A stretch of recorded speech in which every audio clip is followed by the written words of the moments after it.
So in the path of yoga, that's called Ashtanga yoga, and reminding ourselves that when we look at the word Ashtanga, Ashta means 8, Anga means limbs, and so there's these 8 steps to take us from our identity with body and mind to the reality of what, from a yoga perspective, we are is a soul. When we look at lists in yoga, the first thing on the list is usually, we'll say, the most important, the most all-encompassing. Just like if you have a to-do list on your only day off, you put the thing you have to get done, must do laundry, must do grocery shopping, right? It is the thing that's gotta get done. In the Ashtanga yoga system, the first thing on this list, the thing that is said to be the overarching thing, the thing that will encompass all the other practices, are these things called the yamas. And they are about our behavior. They are about particularly how we behave with other people, highlighting the ways we should not behave with other people. So right there, that tells us something. That yoga is not about our physical practice.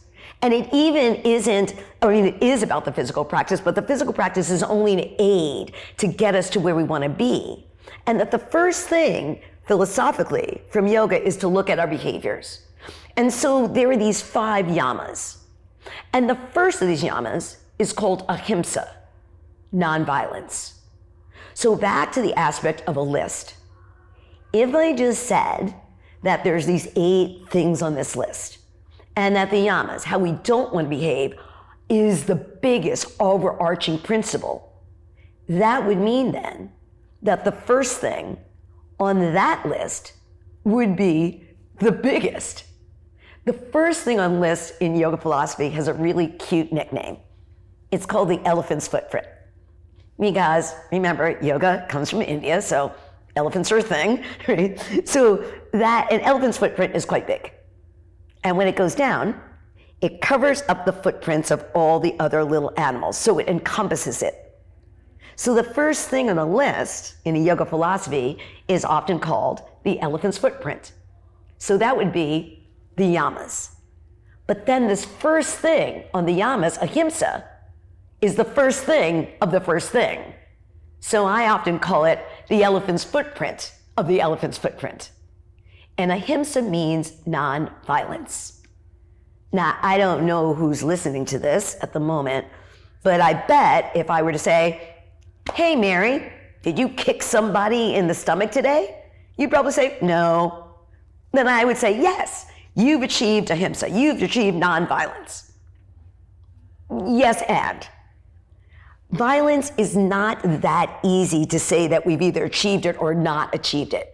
Yes, ahimsa does include physical violence, and obviously causing someone physical harm is something we do not want to do. But yoga always asks us to go deeper. It asks us, how else might I be committing violence? And the number one thing that we can look at is our speech. If you look back in your life and you think of even if you've broken a bone 10 years ago, does that bone hurt you now? Maybe it will, but probably not. But an unkind word, a cruel word that somebody told you 10 years ago, that probably still hurts. I often think whoever said that thing about sticks and stones may break my bones, but words will never hurt me was completely untruthful. Words can hurt. And so when we look at nonviolence, at ahimsa, we need to look at the violences that are perpetrated by speech. And we have to remember there's so many ways we speak now. I often hold up my telephone and I barely ever talk into my telephone, right? I text into my telephone, I email on my telephone, I Zoom on my telephone. I have so many WhatsApp groups, it's ridiculous. And all those are ways of speaking. And in the digital age, that kind of speech doesn't go away. And so the yogi has to think, yes, nonviolence in action, in physical, but also in speech. And then that begs the question, where does speech come from? We say what we think. And so the most subtlest form of nonviolence is in our thoughts. A teacher I had early on in life said this, and I'll never forget it, said that the subconscious mind cannot take a joke. And so when we think violent thoughts, we may think, oh, I'm just thinking it. But from a yogic perspective, we're actually forming our mind. Let's remember, one of the basic tenets of yoga is that your mind is malleable. It's not hard like this piece of wood that the harmonium is made out of. Yeah? And so everything you think and you smell and you experience literally shapes your mind. And from the shape of your mind come your thoughts, and from your thoughts come your words, and from your words come your actions, and from your actions come your habits, and from your habits come your character, and from your character come your destiny. And it all tracks back to the thought. I have a teacher that said the best example of being nonviolent in thought, word, and deed comes from the New York City subway system. I'm a New York City kid, so I know this well. You get on a train. Somebody bumps up against you. And unfortunately, nowadays, there might be someone who responds to that bump with physical violence. But not everyone will do that. Some people, though, if somebody bumped up against them, more people will do this than actually hit somebody. They'll say, you jerk, or say something that comes out of their mouth. So that's violence in physical and then in speech. But not everybody will do that. But a whole bunch of people will at least think it. Will at least think, what are you doing? Get off of me. All three of those are violence. And so yoga asks us to look, to see where we are committing those violences in our life. The other deeper meaning of ahimsa is that it applies to every living being. So even in humans, not even just your family or just your friends and people you like, but everyone. Now that does not mean that if someone is physically harming you, that you do not defend yourself. Always remember that yoga never asks you to surrender your intelligence. Ever, ever, ever, ever, ever. But it does mean that just because someone has a different worldview from you, doesn't mean that we can automatically be okay to perpetrate violence. And since from a yoga perspective, anything that's alive is a spirit soul, that includes our animal friends, because they are spirit souls. And so this nonviolence also applies to them. It also applies to those little things, the little souls that are our plant life. But then the question comes up, if I'm not supposed to be violent to anything that is alive, including animals, what about eating? Yeah. Traditionally, yogis were vegetarians. So to know if ands or buts about it. But then one might think, but wait a minute. Didn't you just say our little plant friends were also alive? Yes, I did. And so what the ancient yogis said is that it's actually about committing the least amount of violence. That our plant friends are in fact spirit souls, they are alive, but they are so awash in this energy called tamas that they're barely sentient. And so they don't really feel pain, although I guess there are some studies that say that they do. But from a yoga perspective, they're not really feeling it. And so we're actually freeing their energy up because the yogi has to eat something. Although there are schools of philosophy, like those of the Jain school, who actually walk around sometimes with nets over their faces so they won't be breathing in and out microbes, which are living beings, and that sweep the ground before they walk to make sure they don't step on anyone.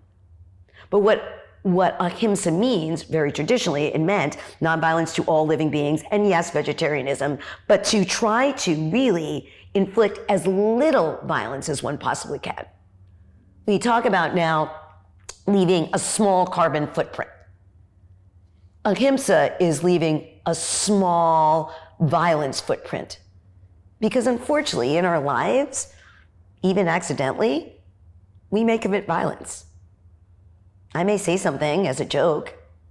Someone takes it the wrong way. I didn't mean it, but I might have hurt their feelings. So ahimsa is really about our intention. Is our intention, and that tracks back to our thoughts.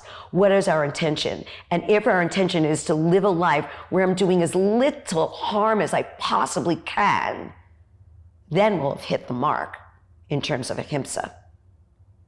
Now, in this text called the Yoga Sutras, that outlines this 8-limb path of Ashtanga yoga, that highlights this practice of Ahimsa, each of these different, we'll say, qualities or practices has what's called a falashruti, a fruit from doing this practice. And some of the fruits are, I gotta say, a little hippy-dippy trippy, but this one's pretty easy to digest. And so it says, if one practice Ahimsa around the person who is fully steeped in peacefulness, fully steeped in Ahimsa, all other enmity ceases. Meaning, and we've probably experienced it, people bring their energies into a room. There's an expression, someone that sucks the energy out of the room. I'm sure we've all been there. A person walks in and it's like, oh my God. And then the opposite has happened. There's someone comes in, it's like party, lights on. We know the power of one person's energy to influence a room. What the Yoga Sutras say is that when a person who is fully steeped in peacefulness, they are embodying it, walks into a situation, it's like ripples in a pond. It influences all the people around them. So they sort of, if it was a bug, they sort of catch the peacefulness bug. It's like the great prayer of St. Francis of Assisi, who says, Lord, let me be an instrument of your peace. Or that other really wonderful peace song that says, let there be peace on earth and let it begin with me. So if we look at the news or even at situations at work and we think everything is just so, everyone's so rubbing up against each other. Everyone's so in this state of friction. What can I do? What can I do? I'm only one small person. This is what we can do. We can walk into a situation in our peaceful state and know that us fully steeping ourselves in peacefulness can help put out the fires that may be popping up around us. We can model for other people. We can be the stone that gets dropped in the water and helps create the ripples.